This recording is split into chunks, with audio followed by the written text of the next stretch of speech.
Ito ang Bluetti Portable Power Station. At may kasama nga rin pala tong Bluetti Solar Panel. Kung usapang compact, portable at handang magbigay ng kuryente kahit saan ka magpunta, kung mahilig ka sa camping o madalas nawawalan ng kuryente, baka ito na yung perfect companion mo. Maliit pero power pack. Kung usapang tahimik lang pero maaasahan, baka ganitong klaseng portable power station ang hinahanap mo. Kung smart power in a portable package, eto na yun. Sa video na to, pag-usapan natin kung gaano ito ka-practical gamitin araw-araw.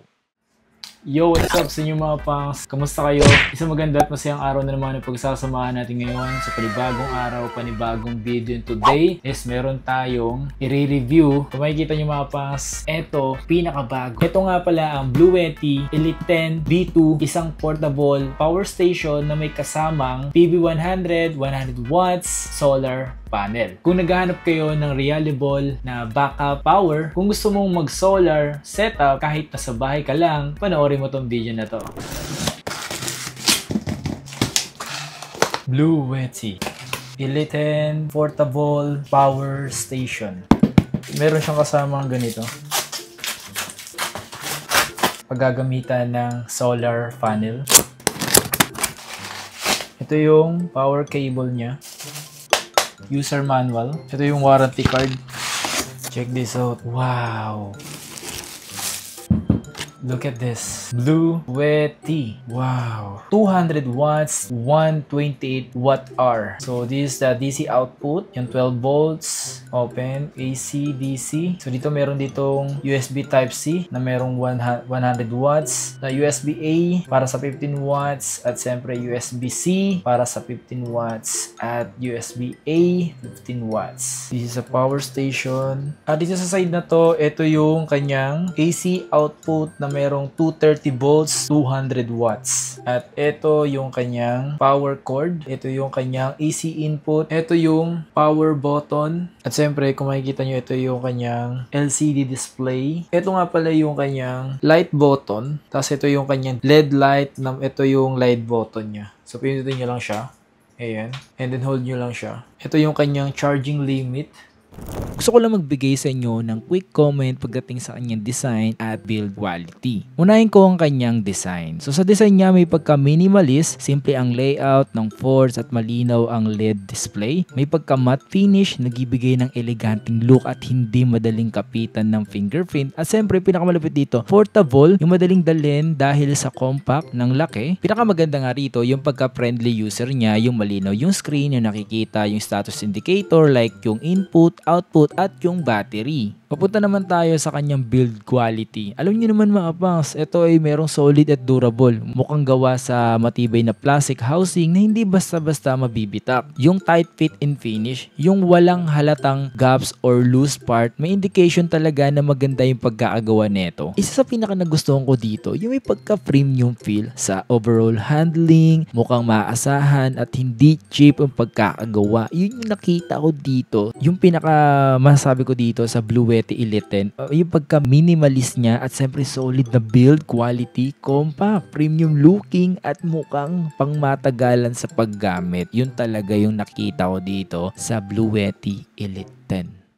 Ito yung gaming handle ko at lobat na nga pala to. Ngayon, gagamitin ko nga pala etong Elite 10 dahil meron siyang 200 watts. Subukan natin siya para sa aking gaming handheld.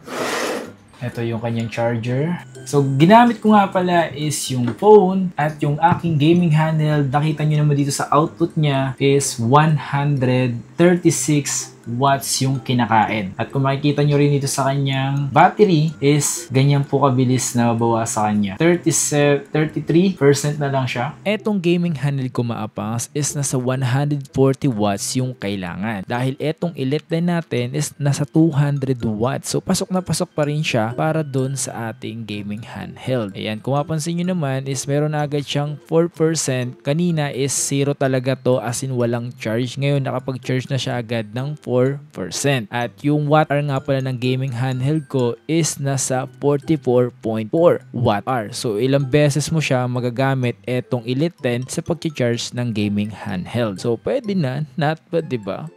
Itong Elite 10 mga kapangs, i-charge ko siya gamit ng kuryente. At kung mapapansin nyo, sa kanyang screen display, meron siyang 30%. Kung makikita nyo rin, meron siyang 75, 78, or 77 watts yung pasok ng kuryente. Hindi ko lang na-record kung gaano kabilis i-charge kapag nakasaksak sa kuryente. Pero based sa napansin ko, mga kapangs, mga nasa 30 minutes to 40 minutes. At dahil 30% nung na-charge ko, estimated is pwedeng umabot ng 1 hour. Not bad. Itong Elite 10, nasa 100 watts yung kayang ipasok ng kuryente. Pero base nga sa nakikita natin is nasa 78 lang, consistent, dahil siguro extension lang yung gamit ko at hindi mismo main source ng kuryente nung nag-charge ako. Nakakapag-charge siya ng ganyan, kabilis pa rin kasi nga 78 pa rin yan. Kung mapapansin nyo mga kapangsa, kanina 30%, ngayon 31, tapos nag-32 agad. Not bad, diba? Ang bilis pa rin yan. Lobat kasi yung phone ko ngayon at kung makikita nyo 15% na siya. Kung gaano nga ba kabilis mag-charge etong Elite 10, tapos sa timeran ko siya kung gaano kabilis. Ngayon, check natin. Okay, open natin. Nag-charge na siya mga pangs. Tapos timeran natin siya. Kasi dito, may nakalagay dito na 53 minutes to 80%. Okay, so 53 minutes. So 52 minutes. Check natin kung parehas nga ba silang ganun. Sumobra na doon sa minuto. Ngayon, nakapag-charge na tayo ng 80% mahigit. Hindi ko na napatay yung timer, kaya umabot sa ganyan. Pero yun dun sa nakalagay dito kanina sa phone natin is eksakto naman dito. Check natin kung ilan na bawas. So meron siyang 86% na natitira. Ilang charge pa yung pwede natin gamitin dito, guys? Pros and cons dito para dito sa Blue Yeti Elite 10. So yung pros dito is sobrang gaan lang talaga niya. Para lang talaga siyang power bank. And ang kaganda pa dito, fast charging nga pala yung USB Type-C nito. As in. And then kagandahan pa dito is solar charging support na nga pala to. At higit sa lahat, yung kanyang clear LCD display. Pero, yung pinaka-cons nga lang dito sa Elite 10 na to is yung kanyang battery capacity. Na meron lang siyang 128 Watt-hour lang. At siyempre, hindi niya kaya yung mga high power appliances na above 200 watts. Yun lang yung cons para dito sa Elite 10. Pero, yes, kaya mo nga pala siyang dalhin kahit saan. Basta yung 200 watts na pasok dito sa Elite 10 is pwede mo siyang gamitin. At kaya nga rin pala netong makapag full charge ng aking laptop dahil yung laptop ko is meron siyang 99.6 Watt-hour. Ito naman is merong 128 Watt-hour. So kaya niya mag-charge ng isang laptop. Kaya din ito mag-charge ng ilang beses pa ng phone ko. So subukan ko sana yung solar panel ko, pero ganito pa, wala pang ganong araw. So ito nga pala yung solar panel natin from Blue Yeti. Mamaya kapag maaraw, check natin yan. Doon tayo sa baba. Medyo cloudy yung mahirap dito. Nandito tayo sa open space. So para gamitin tong solar panel natin para dito sa may power station. Tingnan nyo mga panso, sobrang liit lang talaga netong Blue Yeti Elite 10 V2. So gagamitin natin yung PB100 na mayroong 100 watts. So wala lang araw sa gayon. Medyo cloudy, pero subukan pa rin natin siya i-set up. Papakita ko sa inyo kung gaano siya kabilis mag-charge gamit itong solar panel na to. Set up lang natin siya. Ito yung pinaka-cons dito mga pangs kapag maulap, makulimlim, maambon, or maulan. So alam naman natin, ang solar panel is gumagana talaga yan kapag maaraw. Depende pa nga yan kapag sobrang malakas ang araw, sobrang ganda gamitin ng solar na to. Pero kapag mahina, so mahina rin siya kumuha ng kuryente. Ito yung mismo sa solar. Ito yung cable para dun sa Elite 10. Yan. So madali lang siya ikabit. Ito lang, kukunik mo lang siya. Madali lang siya ikabit and madali lang siya tanggalin. And then para dito sa Blue Yeti, so nandito nga mismo yung kanyang input para sa solar na makikita nyo rito is 100 watts. Lalagyan mo lang siyang ganito. So ikukunik mo lang din ulit to.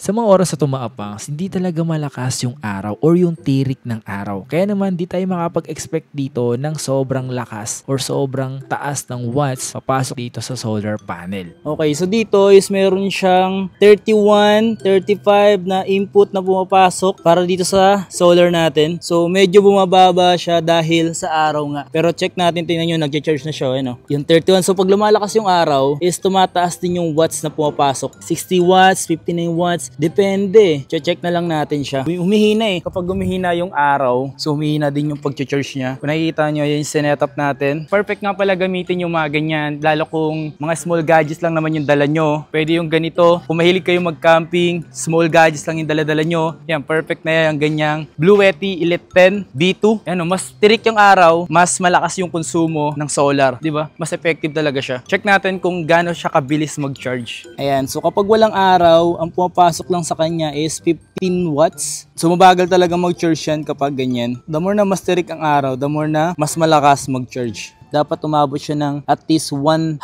watts yung input na pumapasok. Pero dahil nga walang araw, so dito natin siya sinaksak. Tapos ito yung Blue Yeti PB100. Tapos dito nakalagay yung cord niya. So meron siyang lagayan talaga. Separate siyang lagayan.